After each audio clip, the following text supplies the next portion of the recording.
Here's something that sounds backwards.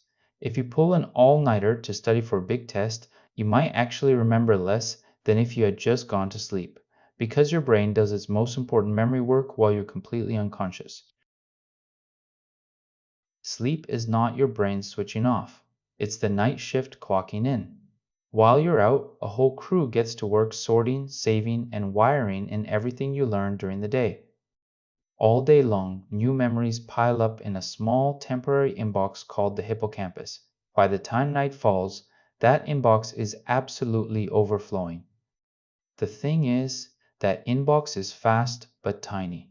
If nothing gets moved out overnight, then tomorrow's new memories have nowhere to land. It has to be cleared. So while you sleep, your brain runs a giant filing operation. It replays the day, decides what's worth keeping, and moves those memories into long-term storage out in the cortex. It literally replays the day's neural patterns, often sped up many times over. Every replay strengthens the connections of the memories it has decided are worth keeping. And it doesn't do this all at once.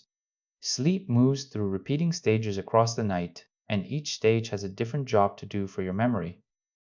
Deep, slow-wave sleep, mostly early in the night, is when facts and events get carried from that temporary inbox into permanent storage. Miss it, and the facts just don't stick.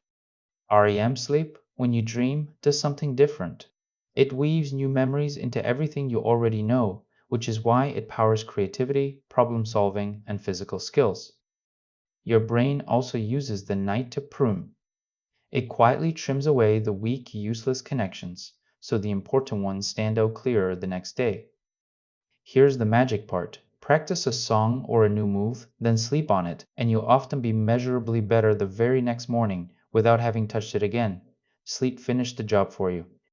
Sleep even files away the emotion attached to a memory. It softens the raw sting of a hard day, while keeping the useful lesson intact. A bad day really can look smaller after you sleep. Now flip it around. Skip the sleep, and this entire filing operation simply never runs. The inbox stays jammed, and most of what you crammed quietly leaks away by morning. It doesn't take much to wreck it either.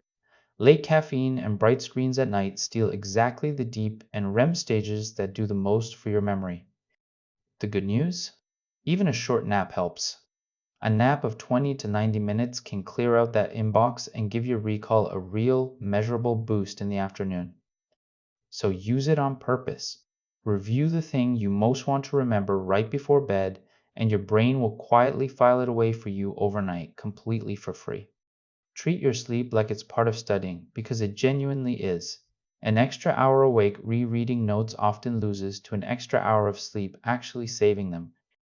Go to bed and wake up at steady, consistent times. A regular rhythm lets the night shift run smoothly and hit every stage it needs to. And give it the right conditions. Keep your room dark, cool, and screen-free before bed, so you actually drop into the deep stages your memory depends on. So here's the whole picture. You learn by day, but you consolidate by night. Sleep isn't a break from learning, it's the part where memory is actually made permanent. So the next time you feel like you don't have time to sleep before a big day, remember this. For your memory, sleeping isn't skipping the work. Sleeping is the work. If you made it this far, you'll love the next video. Thanks for watching, and I'll see you there.